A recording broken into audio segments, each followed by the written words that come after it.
আমাদের রাজ্যের কৃষি দপ্তরের কৃষি স্নাতক সমিতি, সাধারণ অফিসাররা এই সমিতির মেম্বার, তারা একটা উদ্যোগ নিয়েছে।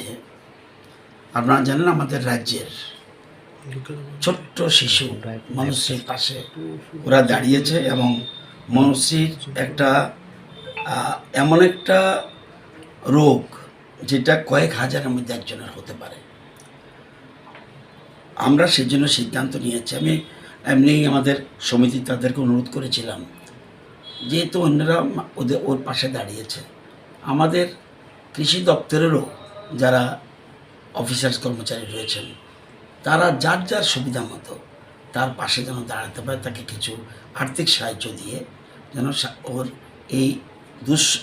এই সময়ে তার পাশে দাঁড়াতে পারে, সেজন্য আবেদন করেছিলাম।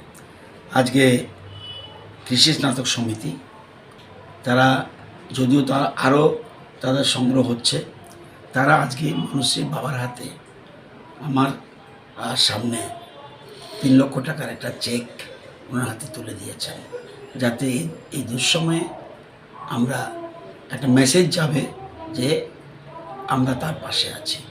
যদিও বহু চেষ্টা চলছে, অন্যান্য লেভেলও বহু চলছে, আমাদের মাননীয় মুখ্যমন্ত্রী চেষ্টা করছে, আমাদের প্রাক্তন মুখ্যমন্ত্রী চেষ্টা করছে, অন্যরাও চেষ্টা করছে।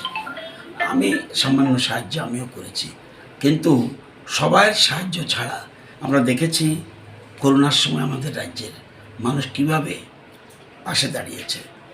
যখন বিরাট বিরাট দুর্যোগ হয়, ফ্লাড, এ সময় আমাদের রাজ্যের মানুষ সবাই এক হয়ে যায়। তো আমি সবাইকে অ্যাপিল করব আরও বেশি করে যাতে তার সবাই সাহায্যের হাত বাড়ায়, এটাই আমি অনুরোধ করব। আমি চাই দ্রুত আমাদের মনুশ্রী সুস্থ হয়ে উঠুক।